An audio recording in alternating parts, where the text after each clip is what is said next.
Are global stock funds finished? They've served us well as investors for many years, but there are many reasons why we might be at a turning point after which there may be better alternatives. So in this video, we'll dig into the huge changes that we've witnessed in markets and how that poses problems for global stock index funds. And I'll end with what I'm doing with my own investments. And if you do enjoy this video, please do subscribe to our channel.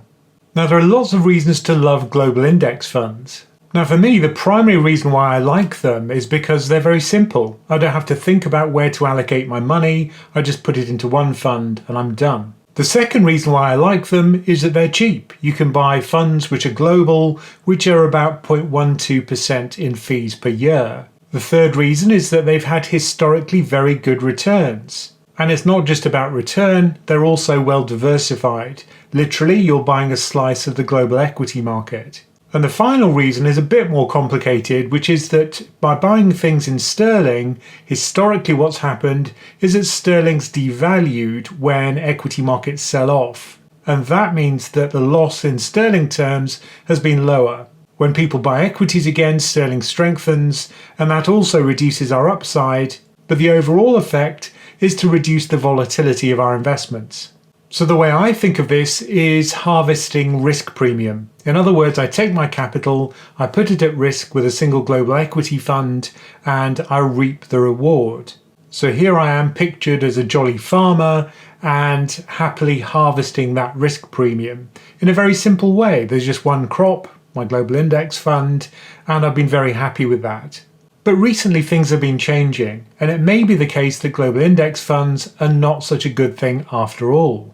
Now, until 2025, it was certainly the case over the last decade or so that the US was seen as the best place to invest. But then the elephant in the room, or should I say the whale in the room, appeared this year, which is DeepSeek. And a lot of the narrative that was pushing up US stocks, which led to this acronym TINA, there is no alternative to the US, that narrative started to implode. There was a big sell-off in US tech stocks, and of course the US was very concentrated in those stocks. I think that's illustrated nicely in this graphic, which looks at the All-Country World Index. So that's an index published by MSCI, and here I've got the weightings of the constituents of that index from an MSCI tracker fund from iShares. Now the size of each block shows you the weighting of each stock, and I've highlighted the Magnificent Seven in a different colour. Look how dominant those stocks are. In fact, they make up a fifth of a global index fund. And because those stocks have such high valuations relative to their forecast earnings, they're pushing up the valuation of the entire US stock market. So here you can see the valuation of US stocks, which briefly dipped, but then it went up again. That's the red line relative to the rest of the world, excluding the US.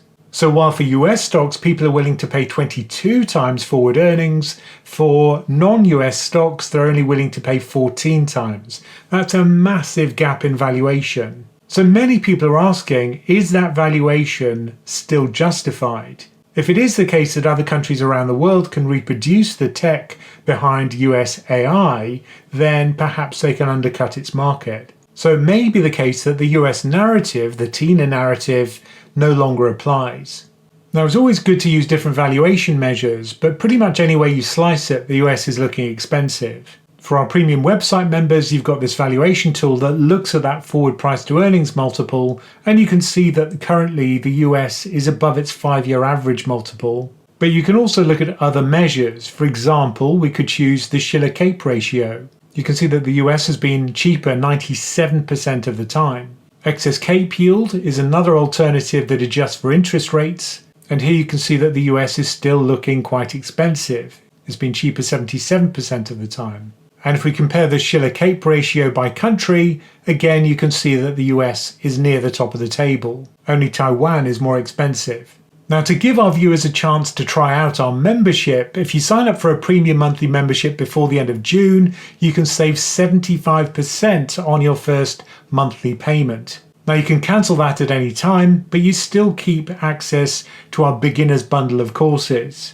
Signing up is really easy. Just go to our website and click on Get Membership. And here's a list of all the goodies you get access to. You get those trackers that we saw. Plus you get the Tools app, which lets you backtest strategies. almost 300 members-only videos, and of course access to our chat application so you can ask a question whenever you like. So to sign up for that, just go on the Buy Premium Membership button, then just fill in your details and go down to the critical part, which is this coupon field. Click on that and use SAVE75, all one word, all uppercase.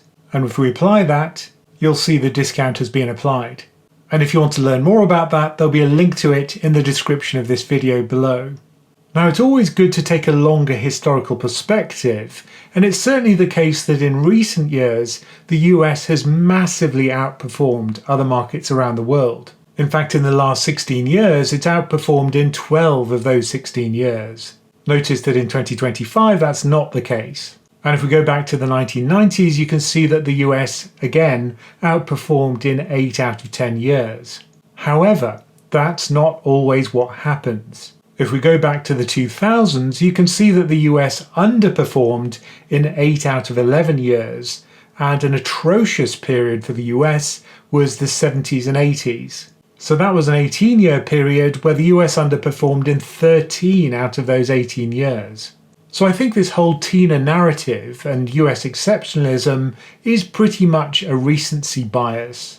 We're just focusing on what's happened recently over the last 10, 15 years and ignoring the past when the US did underperform. And it always pays to dig into what you're buying. So if you buy a global index fund, in this case the All Country World Index tracker from iShares, you'll be buying 64% US currently. So it's a huge slug of your overall investment. So if it is the case that the US underperforms, that's going to be a problem. And again, it's always good to look at the historical perspective. Here you can see the US share of global equity markets going back to 1900. And it's often the case that it's very large. Since the First World War, it's been in this range of between about 50% and 70%. But at the moment, it is at the upper limit of that range. And that suggests, but doesn't necessarily predict, that it's going to mean revert. So what if this is a turning point and the US is about to underperform? A historical analogy might be that period between 1970 and 1990 when Japan massively outperformed the rest of the world, and of course the US underperformed. And for that awful period for the United States, it went from 70% of global markets at the beginning of that period to 30% at the end of it. And if we look at the cumulative performance of the United States versus a global index fund excluding the United States, the US underperformance is astonishingly bad.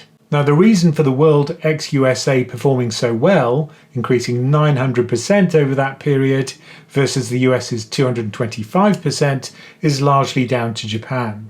Now, what if you'd bought a global index fund at the beginning of that period? Well, it wasn't so bad. You'd have still made a return of about 9.1% per year over that period, but you'd have been kicking yourself for not picking up that extra 3 percentage points of return over that 2-decade period.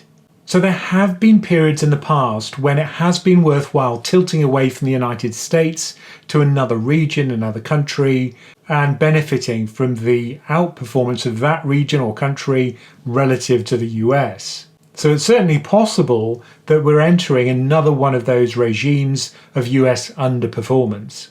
So I think there is a case to be made that tilting away from the US might be a good idea at this point in time. However, let me tell you now why I'm not going to tilt away from the United States and I'm going to stick with a global index fund, at least for now. In order to outperform a global index fund, you have to get 3 things right. The first obvious one is that yes, the US is going to underperform. The second one is more subtle, which is that you have to choose a region which is going to outperform the US. You could just say, well, I'll reduce my US equity allocation and shift money into emerging markets, or maybe developed ex-US, or it could be a particular country. But you have to make an active choice about where to put that money. So let's say it was 1970, would you have picked Japan as the country that was going to outperform the US? If you did, you'd have outperformed, but I'm not convinced that everybody would have bought into the Japan exceptionalism narrative. The third thing you've got to get right is the timing of your tilt. So you've got to tilt away from the US at the right time, and then you've got to tilt back to a global index fund when things return to the new normal. Now, timing is notoriously difficult to do, but you can see that in order to outperform, you've got to get all of these things right, or at least most of them right, and I'm not convinced I can do that. Plus, for me, there's a huge barrier to tilting away from the United States, which is simplicity. If I buy a global index fund, it'll still do pretty well, as we saw in that example in the 1970s. It won't do as well as if I'd chosen the right region. If I'd have chosen a Japan equity index fund, it would have been great. But the cost of that tilt would have been daily worries about whether I'd done the right thing.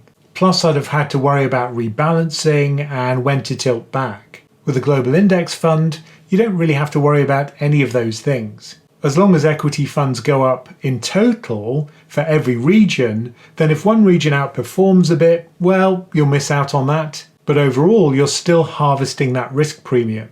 So at least for now, I'm sticking with a global index fund, and I'm happy to harvest that equity risk premium using a very simple approach. Now, I know that's not for everybody, but I certainly question whether this tilt away from the US, which is called a widowmaker trade for a reason, is going to work for me. So I can certainly see the case for tilting away from the US, but I'm not convinced that I can implement it in a way that's going to work. And for me, when I build a portfolio, the most important criterion is simplicity. Cost is also important, and I'm quite happy with the allocation I've got now. It's just something I don't have to worry about. But tell me in the comments if you are tilting away from the US, how you're doing the tilt, and the reasons behind it. I'd love to hear your opinion. Now, don't forget our special offer. You can find more details about that in the description below, along with a link. And, as always, thank you for listening.